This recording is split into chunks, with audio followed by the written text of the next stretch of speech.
Torej, vsem zbranim najprej prav lep pozdrav. Tako velik odziv vidim, da je zagotovo ob tem, ko ste spremljali 4-mesečno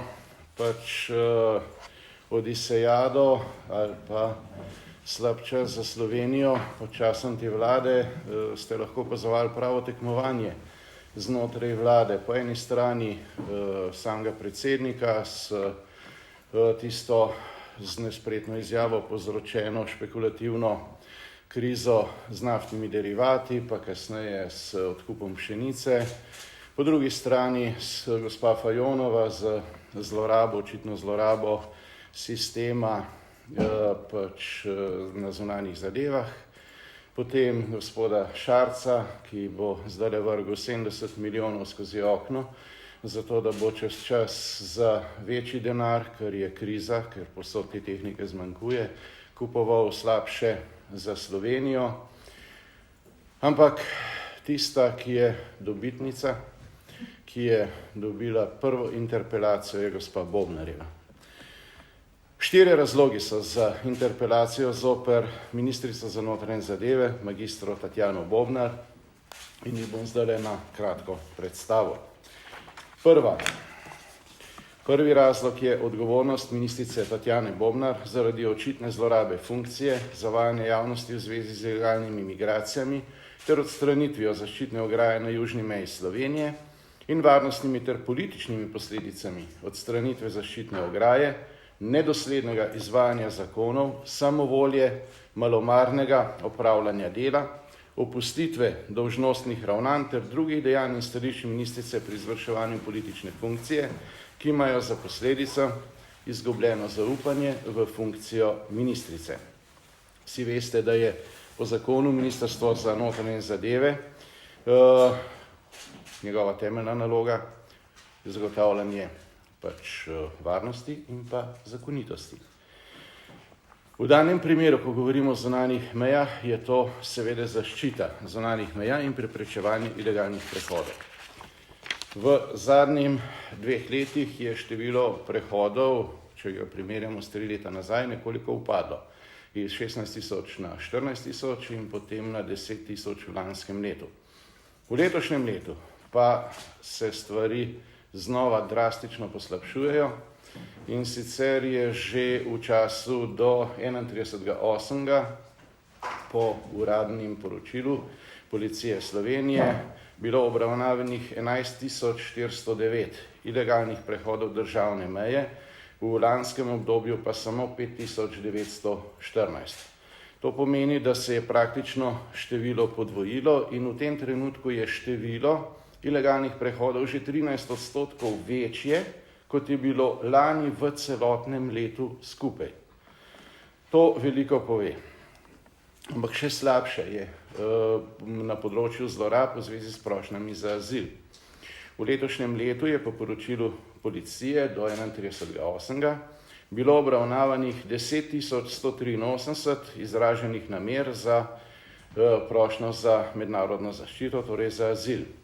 Število je 4-krat skoraj večje od lanskega obdobja, od celotnega lanskega leta, pazite, ko je bilo evidentiranih 2632 namer v primerljivem obdobju. Se pravi, skoraj 4-kratno povečanje. To seveda pove, da se nekaj dela drugače in očitno tukaj ne gre za nikakršno naključje. Hkrati pa to zelo jasno pove, da Slovenija postaja ciljna država ilegalnih migrantov, kar pomeni dodatno obremenitev, varnostno, socialno, predvsem pa finančno. Največ od vlog je bilo s strani državljanov Afganistana, to jih je bilo okoli 18, ostalo so, pazite, državljani Bangladeša, Pakistana, Indije, Burundija, Iraka, Kube in potem še v manjšem številu drugih. Jasno je, da v teh državah kakšne posebne vojne v zadnjem letu dni zanesljivo ni bilo, v nekaterih še zelo dolgo nazaj ne. In zaradi tega, pazite, to ni moj citat, to je citat poročila policije. Trend porasta števila izraženih namer prodaje prošenj za mednarodno zaščito je letos izrazito strm, kaže na očiten porast problematike zlorab našega azilnega sistema. To je citat iz Policije, nedovoljene migracije v obdobju od 1.1. do 31.8.2022. Zakaj to tako poudarjam? Ker beseda zloraba, ko gre za ilegalne migrante, je zloraba pravice do azila, gre ministrici izjemno težko iz ust, kar smo lahko opazovali na zadnji seji v Državnem zboru. Zdaj, zaščitne ograje na zunanjih mejah so se pokazale povsod po Evropi kot izjemno učinkovito preventivno sredstvo, to je tudi najblažje preventivno sredstvo, daje jasen sporočilni signal in po drugi strani ščiti, seveda v pogoju, da je tudi sama ograja ustrezno zavarovana in opremljena. Tako je recimo Poljska dokončala v zadnjem obdobju 1400 km dolgo ograjo, zdaj jo je dokončala pravkar tudi Litva, in zdaj jo pospešeno gradi tudi Latvija. Iz obeh držav, ki sta dokončali ograjo, ki je zelo dobra in zelo ustrezna, poročajo, da je število vdorov ilegalnih migrantov od trenutka, ko so ograjo dokončali, praktično nič. Samo v Sloveniji poslušamo, da ograja ne deluje in da je odveč. Poleg tega, ne samo, da se ministrica edina v Evropi ukvarja z odstranitvijo zaščitne ograje, ampak se ukvarja tudi po vsem dosegljivih informacijah s pripravami na integracijo ilegalnih migrantov, se pravi na osnovi koncepta multikulturnosti, čeprav to sploh ni njena pristojnost in je od koncepta multikulti na koncu odstopila celo gospa Angela Merkel, ki je bila nekoč največja zagovornica tega koncepta in je morala priznati, citiram, da je koncept multikulturnosti, multikulti povsem zgrešen, nevaren in da nikjer ne deluje.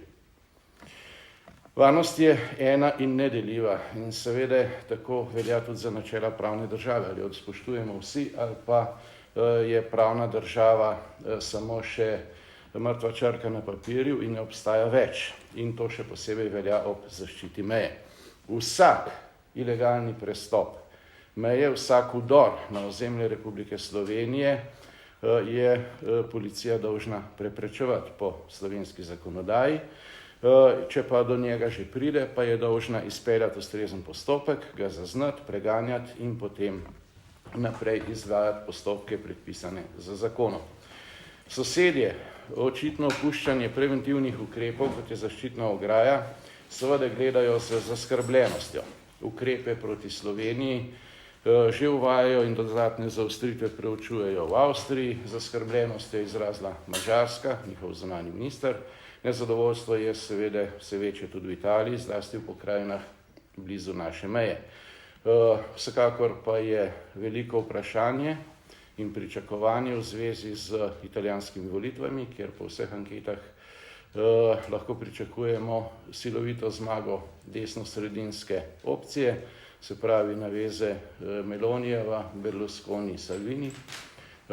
In v tem primeru ni težko napovedati, kaj se bo zgodilo. Veliki migrantski tok, ki v tem trenutku teče zaradi sedanje leve vlade, predvsem v Italijo, preko Sredozemlja, se bo zanesljivo zelo hitro zaustavil in potem se bo obrnil drugam. In obrnil se bo na balkansko pot, ki na vrhu poteka seveda prav čez Slovenijo. Obenem pa se bo po vseh napovedih bistveno zaostril nadzor Italije na naši meji in temu bosta ustrezno sledila tudi Avstrija in Madžarska. In Slovenija bo postala rdeč žep na vrhu balkanske poti kot ciljni žep ilegalnih migrantov. Tudi zato ima pač v tem trenutku odstranjevanje zaščitne ograje na naši južni meji in s tem dajanje pač napačnega signala, očitno napačnega, ilegalnim migrantom, vse elemente samovolje, malomarnega upravljanja dela oziroma funkcije in pa seveda opustitve dolžnostnih ravnanj. Še posebej zaskrbljujoče in popolnoma nesprejemljivo za pravno državo pa je zavajanje ministrice Bobnarjeve, ki je v izjavah in uradnih objavah ministrstva načrtno enačila begunce z ilegalnimi migranti. Tukaj to ste lahko bili priče tudi na zadnji seji odbora v Državnem zboru, se je to dogajalo praktično celotni čas seje. To je prvič do pravih beguncev iz Ukrajine skrajno krivično, pa tudi žaljivo, vendar, kar je bistveno, ko govorimo o pravni državi, kaže na naklep, da se ne glede na zakonodajo ilegalne migrante v bodoče neomejeno sprejema in integrira na stroške slovenskih davkoplačevalcev. In ob tem ministrica celo javno trdi, da zavajamo tisti, ki opozarjamo, da vsak ilegalni migrant stane slovenske davkoplačevalce vsak mesec, ko je v Sloveniji, 1970 evrov. Se pravi, zaokroženo 2000 evrov, čeprav je to številka, ki jo je uradno ugotovilo Računsko sodišče Republike Slovenije, ob upoštevanju seveda vseh dejanskih stroškov, ki nastanejo, tudi vseh tistih delovnih mest, ki so bila odprta za to, da se je recimo v azilnih domovih postavilo ustrezno osebje, pač sama postavitev, nepremičnine, vse ostalo, kar je povezano s to problematiko in je zajelo celotne stroške. Medtem ko bi ministrica rada to prikazala kot samo tiste neto operativne stroške in seveda s tem bistveno manjšo številko. To je zavajanje. Korektna številka je ta, ki jo je postavilo Računsko sodišče. Ponovimo jo, 1970 evrov na vsakega ilegalnega migranta vsak mesec. To je dejanski strošek za slovenske davkoplačevalce in očitno siromašenje države Slovenije. Še več, ta izračun je bil narejen kar nekaj let nazaj in če to revaloriziramo samo po uradni inflaciji, potem je zdaj ta strošek dejansko že bistveno večji od 2000 evrov na mesec. Potem si lahko predstavljate, kaj je teh 10 000 vlog, se pravi 4-krat praktično več vlog, kot jih je bilo v primerljivem obdobju lani, pomeni za slovenske davkoplačevalce v bodoče. To pomeni manj denarja za šole, za zdravstvo, za upokojence, manj denarja za vse ostale.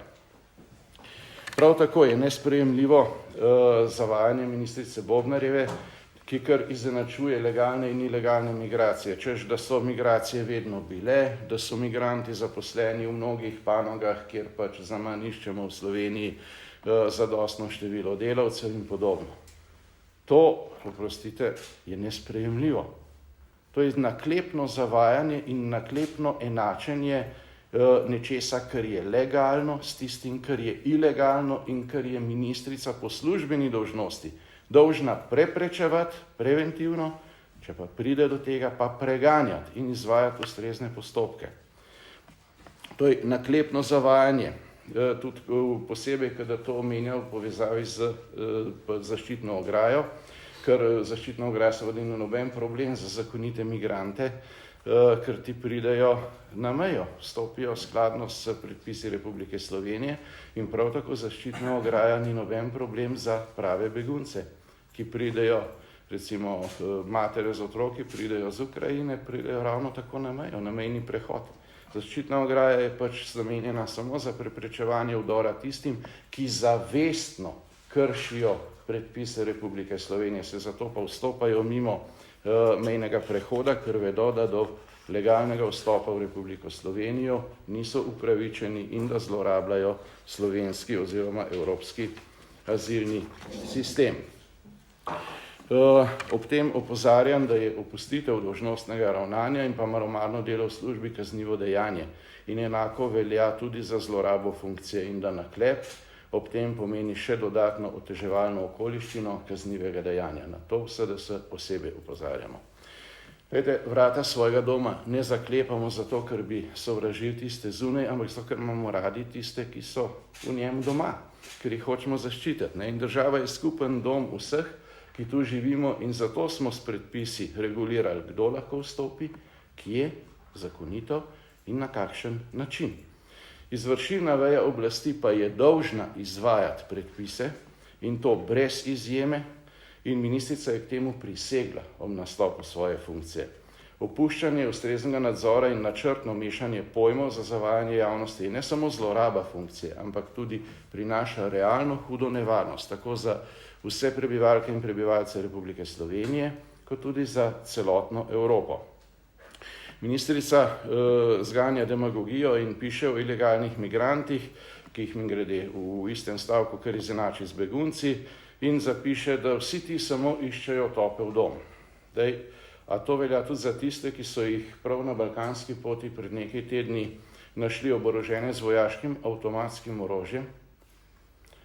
In to ni osamljen primer. Posilstva mladoletnic, kraje, razbijanje avtomobilov in podobno, s tem smo se srečali že tudi v Sloveniji.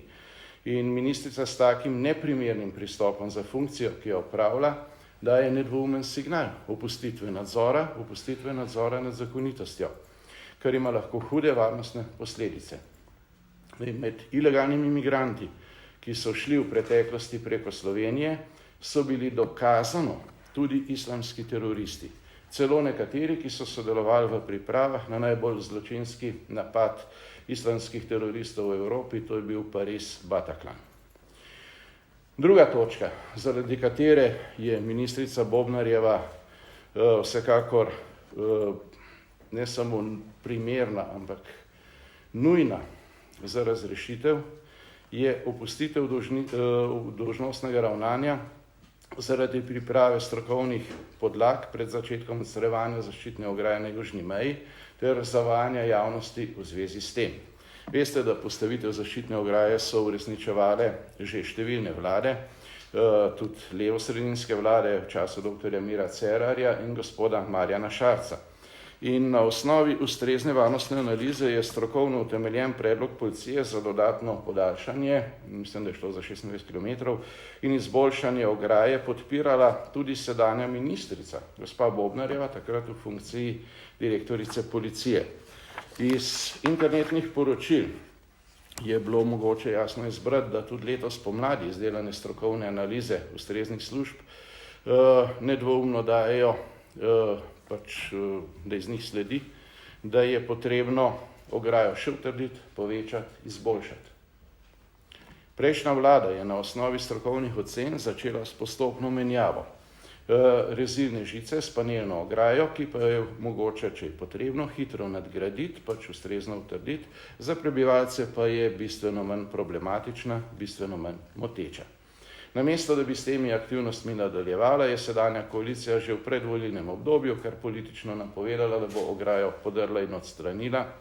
Ampak zelo zmotno je mišljenje, da so ilegalni migranti neorganizirani in delujejo individualno. Dejansko se med seboj ter preko vseh, ki imajo od njih finančno korist, če ste pomislili na nevladnike, potem spoštujem vaše mnenje, ves čas obveščajo o vsemu, kar je zanje ugodno, in zato uporabljajo tudi najmodernejša komunikacijska sredstva, od mobilnih telefonov, Apple, internetnih omrežij in tako naprej.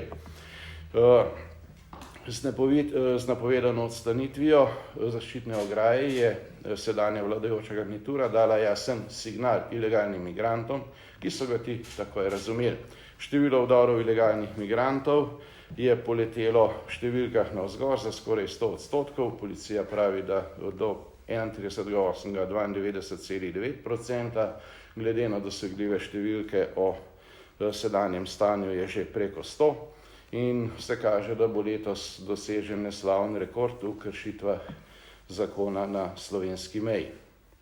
Ker se je zavedala spornosti te politično motivirane ideološke odločitve, ki je strokovno neutemeljena in nevarna, to seveda ministrica zelo dobro ve, je ves čas zavajala javnost in to grobo zavajala z navedbami, da je bila odločitev narejena na osnovi nekih strokovnih podlag, analitičnih varnostnih ocen pristojnih služb in tako dalje in tako naprej. Pazite, še 15. julija, ob samem začetku, to je bil tisti slavnostni začetek, z neposrednim prenosom odstranjevanja ograje na južni meji, še dodatni signali ilegalnim migrantom ne uderejo v Republiko Slovenijo, je ministrica Bobnarjeva javnost grobo zavajala, ker je nedvomno razvidno iz poročila medija N1 iz slovesnosti z neposrednim prenosom ob začetku odstranjevanja ograje, v kateri ministrico Bobnarjevo citira. To je, ministrica je zavrnila očitke opozicije, da za odstranjevanje ograje ni bila narejena varnostna ocena. Pocena je bila pripravljena. Vemo, kako se giblje migracijski val, je dejala. Ne? To je citat iz članka N1, iz poročila, ki ga je z naslovom Ograja ne more preprečiti migracij, je pa povzročila številne tragedije, tisti dan objavil ta medij. Zanimivo, da je enako vsebinsko poročilo, ki ga je sama policija dala oziroma Ministrstvo za notranje zadeve ob tem svečanem dogodku na vladni povezavi, kjer je bilo ni več dosegljivo, ne, pa smo nekajkrat poskušali priti do njega. Ampak, kot rečeno, ostali so citati teh izjav v drugih medijih. No, ampak, kar je bistveno, resnico o povsem ideološko-politični odločitvi za odstranitev ograje je zapisal internetnemu portalu Moja Dolenjska v odločbi Direktorat za policijo in druge varnostne naloge, ki deluje v okviru Ministrstva za notranje zadeve. Pazite, v svoji uradni odločbi v zvezi z zahtevo za posredovanje informacije javnega značaja temu portalu so zapisali, citiram, organ je po proučitvi zahteve in preverjanju ugotovil, da zahtevana dokumentacija ne obstaja. In ugotovitev, strokovna analiza, ki bi bila vzrok, torej podlaga za odstranitev žičnate ograje na slovenski južni meji, ni bila izdelana. Vse govorjenje o strokovni analizi, o varnostnih ocenah in tako naprej, ki naj bi bila vzrok oziroma podlaga za odstranitev ograje, je bila torej samo grobo zavajanje javnosti, za katerega pa je v tem primeru gospa ministrica Bobnarjeva subjektivno in objektivno odgovorna. Tretja točka, zaradi katere je predlog za razrešitev ministrice Bobnarje utemeljen, pa je odgovornost ministrice Bobnarjeve zaradi opustitve dolžnostnega ravnanja in zavajanja javnosti v zvezi s pravočasnim zbiranjem informacij in zaščito dokaznega gradiva v zvezi z indici posilstev in mučenja ter drugih oblik spolne zlorabe mladoletnic in odraslih oseb ob dogajanju povezanem s skupino zbranih okoli Fotopuba.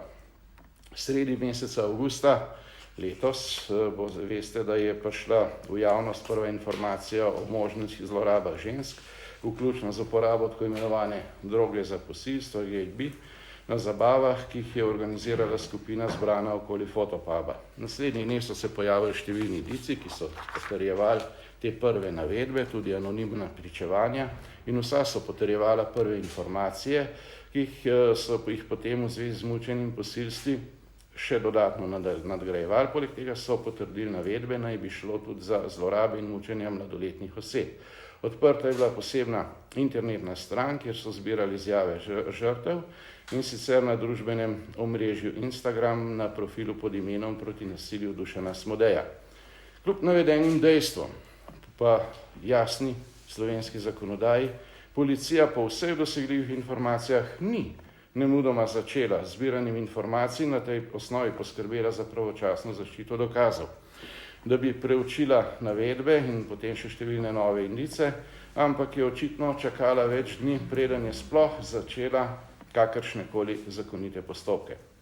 Ves čas so se iz Ministrstva za notranje zadeve pred javnostjo sprenevedali in izgovarjali, da nimajo uradne prijave, čeprav v primerih zbiranja informacij v zvezi z obvestili oziroma indici tako hudih kaznivih dejanj policija ne potrebuje nobene uradne prijave, se ima vsa pooblastila za ukrepanje po zakonu, po samem zakonu. Še več, iz zakona jasno sledi, da če dobijo kakršnokoli informacijo, lahko anonimno, besedno, kakršnokoli, v zvezi z možno spolno zlorabo mladoletne oziroma ranljive osebe, so že po samem zakonu dolžni takoj opraviti preverjanje ter zbiranje informacij v predkazenskem postopku in na tej osnovi nemudoma poskrbeti za zaščito gradiv. Toda več dni se ni dogodilo nič. Čas je tekel, v internetnih medijih je potem zgodba dobesedno eksplodirala, ko je eden od ključnih udeležencev zgodbe, to je član skupine Irving, gospod Roman Uranjek, dne 20. avgusta naredil samomor.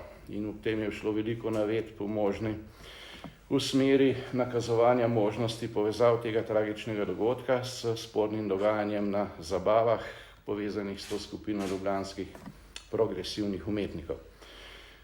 Tudi po izjavah policije, ki smo jih potem lahko slišali pred nekaj dnevi, je do začetka postopka in prvega zbiranja informacij prišlo šele 20. avgusta. posnetke nadzornih kamer in samo nekatere druge slikovne dokaze pa so zaščitili šele bistveno kasneje. Še več, celo po javno objavljenih pričevanjih nekaterih žrtev, tudi v oddaji, tudi z imenom in priimkom že, je v oddaji Tarča dne 8. septembra, se pravi praktično mesec dni po prvih indicih, prvi človek Fotopuba gospod Dušan Smodej izjavil, da ga policija v zvezi z opisano problematiko doslej sploh še ni obiskala. Je pa imela ključna oseba Ministrstva za notranje zadeve po dosegljivih informacijah za to čas za obiskovanje oziroma podporo protestom proti posiljevanju oziroma nasilju nad ženskami, ki jih je organizirala redna obiskovalka Fotopuba in spremljevalka vidnega funkcionarja Levice, česar pač ni mogoče razumeti drugače kot sprenevedanje za zavajanje javnosti. Neenakost pred zakonom, ki je tukaj ključna in nedopustna, ter opustitev dolžnostnega ravnanja postaneta toliko bolj očitna vsakomur, če to primerjamo s zgodbo z ravnanjem policije v zvezi z informacijo, da naj bi takratni poslanec v Državnem zboru, gospod Andrej Magajna, z interneta samo pretočil na svoj računalnik eno na pol golo fotografijo neke mladoletne osebe. Tako je bila opravljena obsežna hišna preiskava, blokiran je bil cel spodnji del parlamenta, zapečaten njegov prostor, kasneje so bili odvzeta vsa komunikacijska sredstva in računalniki gospodu Andreju Magajni, nemudoma. Vse to zaradi ene samega indica o eni sami fotografiji, ki naj bi bila sporna. Tukaj pa govorimo o neposrednih fizičnih mučenjih, o posilstvih, o uporabi droge za posilstva, tudi v zvezi z mladoletnimi osebami. Če tu ni očitna neenakost pred zakonom, potem pa res ne vem, kje je. Kot zanimivost naj omenim takrat, da ob vsem tistem silnem viku in kriku je potem bil na koncu poslanec oproščen. Vsi dokazi, pazite, vsak računalnik se takoj klonira, če je predmet preiskave in se shrani na drugo mesto, vsi dokazi pa so izginili. Izginil je njegov računalnik in izginil je rezervni klon. Od tukaj naprej rajš ne bom komentiral, ker bom odšel predaleč. Ampak kot rečeno, dvojna merila tega ravnanja v primeru, ko govorimo o eni sporni fotografiji in tukaj, ko govorimo o izjavah, tudi z imenom in priimkom, o fizičnem mučenju, o posilstvih, tudi mladoletnih oseb. Ta preprosto dvojna merila bodejo v oči. In končno je odgovornost ministrice Bobnarjeve zaradi dejanj v zvezi z volitvami, ki imajo za posledico očitno neenakost pred zakonom. Veste, da je Ministrstvo za notranje zadeve poslalo na več ministrstev in nekaterim drugim državnim institucijam poseben dopis s priloženim zahtevkom volilnega štaba dr. Nataše Pirc Musar, ki je bil že sam po sebi lahko pravno sporen, ampak bistveno, ker je v tej zgodbi, ko gre za enakost pred zakonom, in v tem primeru gre tudi ne samo enakost pred zakonom, ampak tudi enakost, ko gre za ustavno varovano dobrino. Kajti volilna pravica, pasivna in aktivna volilna pravica, sta ustavno varovani dobrini, je tukaj bistvena seveda enakost, enakopravnost, ki mora biti brez izjeme za vse kandidate. In če so nekaj poslali z ministrstva, bi to morali kvečemu za vse na enak način in seveda že ob samem začetku zbiranja, ali pa bi se morali tega vzdržati. V nobenem primeru pa ni dopustno samo za nekoga pošiljati posebej, in to večjim institucijam, drugim ministrstvom in tako naprej, ker gre očitno za favoriziranje samo enega od kandidatov oziroma kandidatke. Izgovarjanje, da je tam prišel dopis, je brezpredmetno, ker je ravno Ministrstvo za notranje zadeve odgovorno prvo za zagotavljanje zakonitosti in ustavnosti v teh postopkih, kar pomeni tudi za varovanje enakosti volilne pravice kot take, ker pomeni enakost kandidatov. S tem, ker so naredili, se pravi pošiljanje na različne naslove zgolj enega kandidata posebej, ostale kandidate v tistem trenutku dejansko postavil neenakopraven položaj, kar je zakonsko sporno, in še enkrat ponovim, ker gre za uresničevanje ustavne pravice, je tudi očitno ustavno sporno.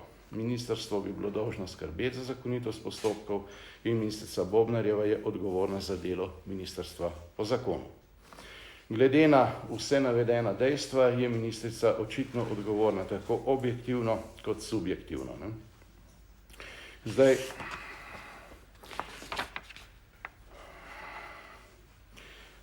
v politični sferi je objektivna odgovornost dejansko nepogrešljiva, kajti v kompleksnih organizacijskih okvirih političnih institucij ter v okviru velike politične dinamike svobodne družbe je pogosto nemogoče v zadostni meri ugotoviti vse vzročne povezave in stopnje morebitnega krivnega ravnanja različnih subjektov v okviru državnih organov ter diferencirano uveljavljati politično odgovornost.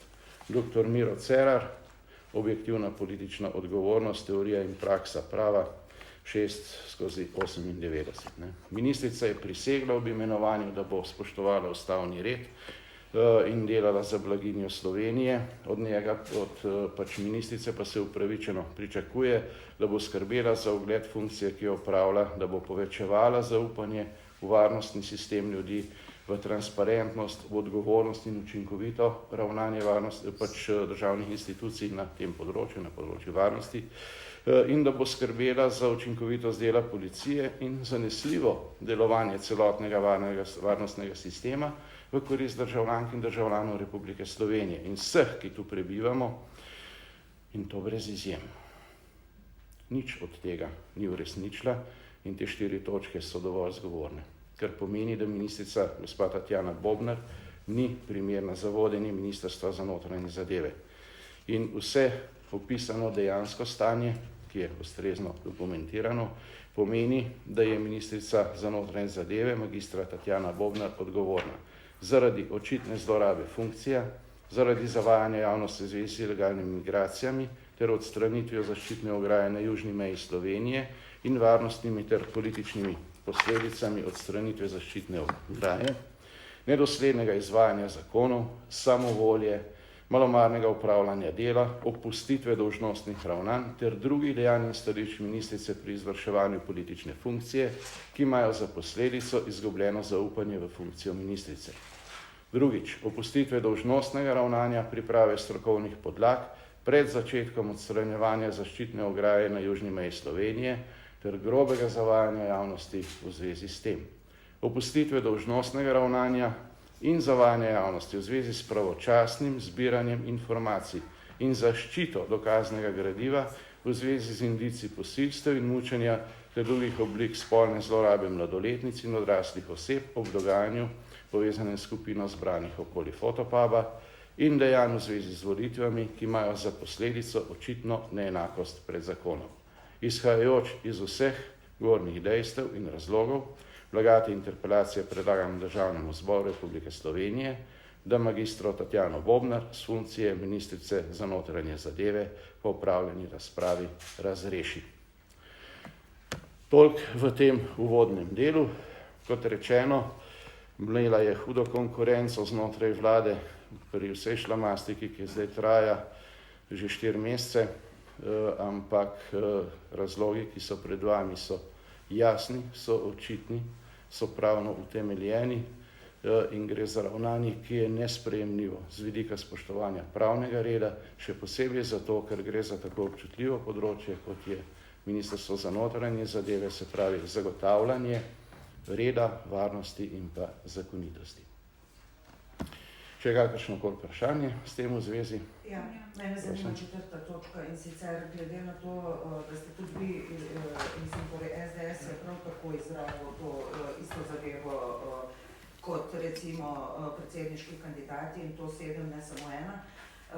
Kandidatka, se pravi 30.8. je SDS poslal notranjemu ministrstvu očitno zahtevo, oziroma 26.8. je dobilo to notranje ministrstvo, 30.8. je zunanje ministrstvo poslalo vsem diplomatskim predstavništvom vašo pobudo za referendume, za zbiranje podpisov za referendume o RTV Slovenija, o vladi in o dolgotrajni oskrbi. Se razumem, če lahko kar odgovorim, če dovolj. Poglejte, mešate jabolka in hruške. Eno so referendumi, Vemo, da so 3 zdaj razpisani, drugih referendumov, kolikor je meni znano v tem trenutku ni. To se pravi, nihče s pošiljanjem kakršnekoli pobude ni mogel biti v neenakopravnem položaju.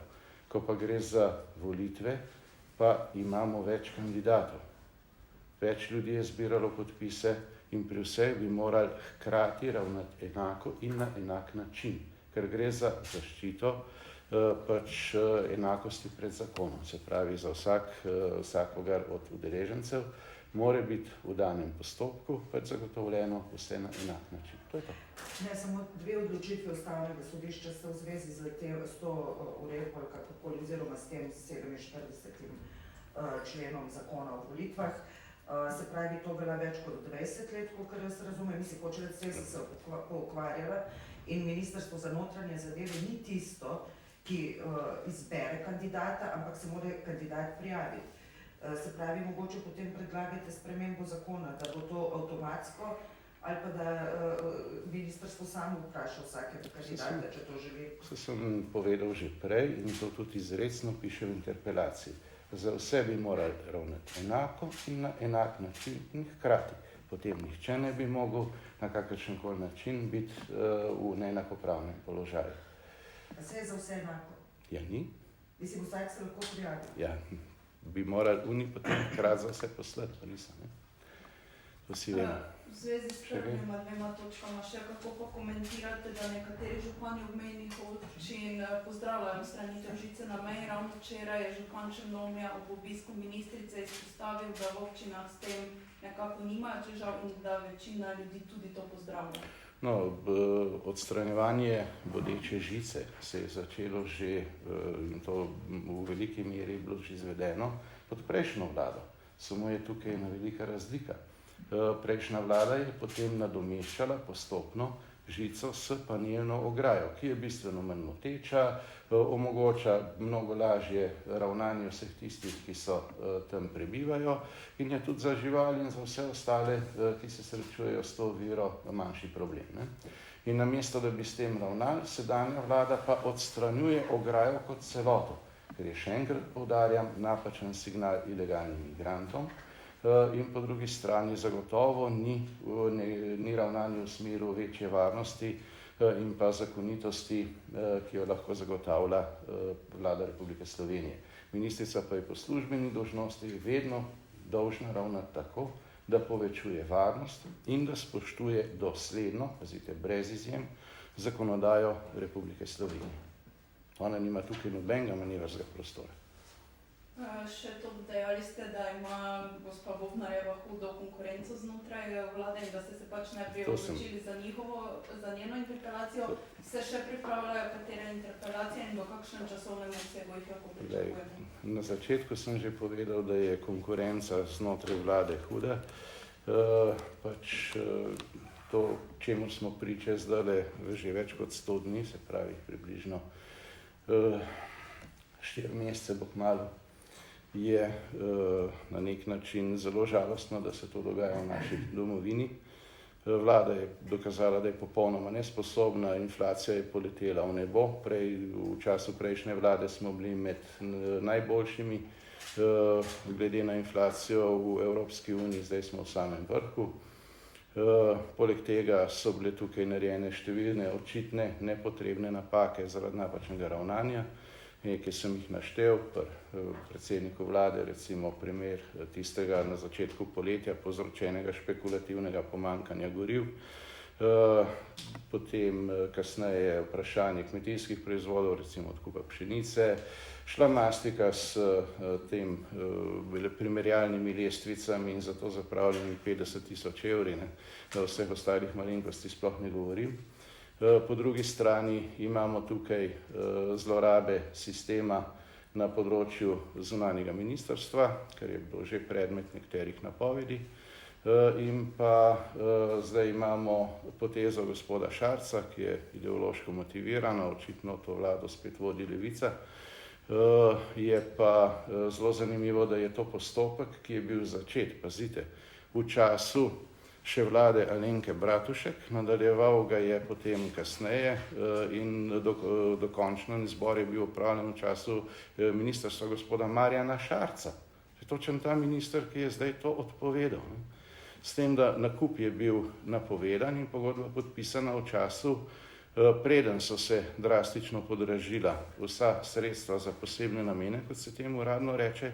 Zdaj je zagotovo mogoče napovedati, da bo imelo to posledice. Po eni strani 70 milijonov so vrgli kar skozi okno. Pazite, 40 milijonov je ta vlada namenila za pomoč gospodarstvu, 70 milijonov, skoraj dvakrat toliko je pa vrgla skozi okno. Ne? Ob tem, ki je dolžna spoštovati zaveze, ki so jih dale prejšnje vlade, od Alenke Bratušek, Marjana Šarca in tako naprej. Minister je bil pa migre iz vrste SD-ja, oziroma ministrica takrat, pred tujimi zavezniki.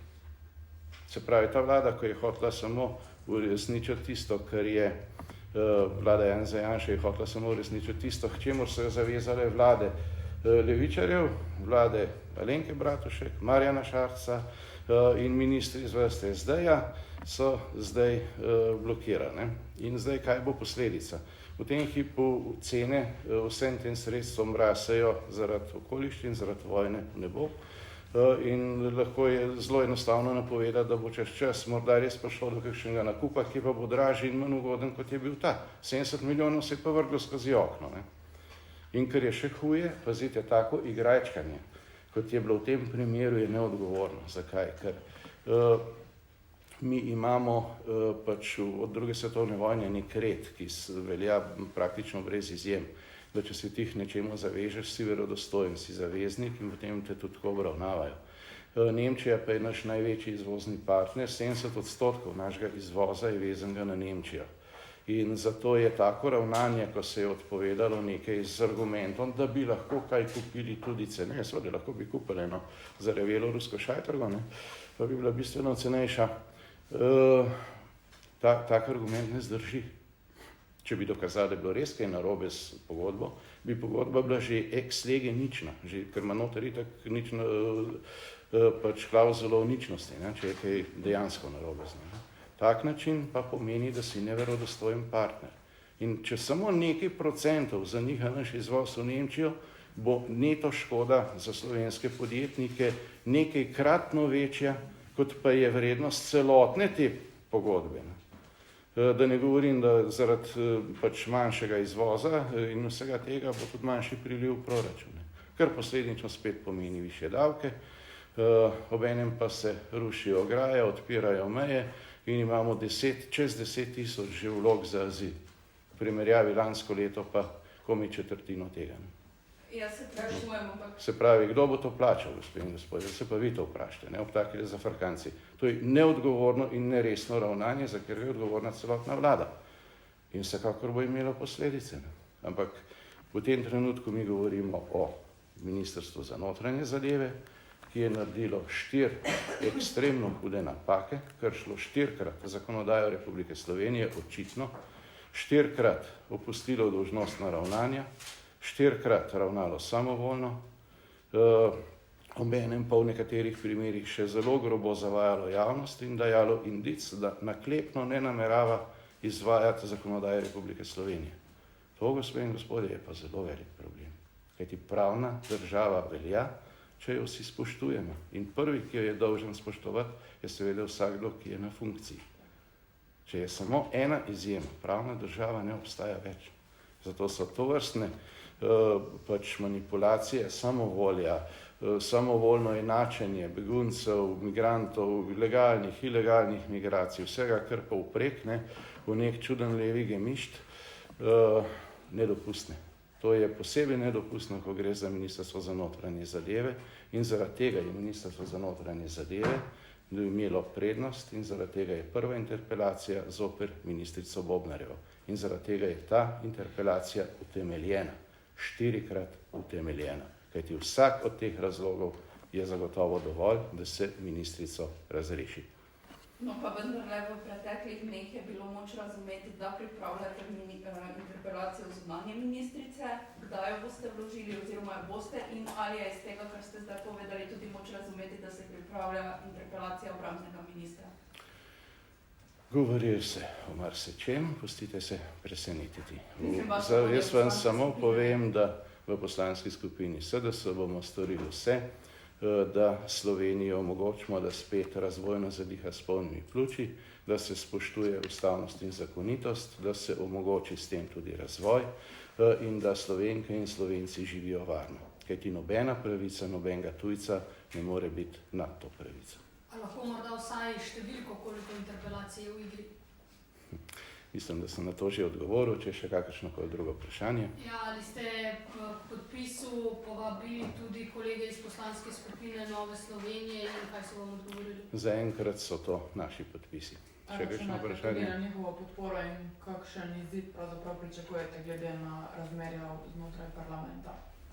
Zdaj, videli se bo, ali pač ravna koalicija politikansko in ščiti nezakonitost, celo huda kazniva dejanja, ali pa bodo ravnali odgovorno in pač ministrico razrešili. Če bi ravnali skladno z nekimi minimalnimi mednarodnimi standardi, bi ministrico zagotovo razrešili. To pa je prepuščeno glasovanju v Državnem zboru in to nas vse še pričakuje. Prvi bo pa seveda odgovor gospe ministrice. Ste pa Novo Kakšne so pa Slovenijo? zlorabe zunanjega ministrstva? Jaz sem že na vse to odgovoril. Če še kakšno drugo vprašanje, Ste pa Novo Slovenijo povabili k podpisu? tudi na to sem že odgovoril. Če še kakšno vprašanje, če ne, pa vsem najlepša hvala, pa srečno. Sidenje.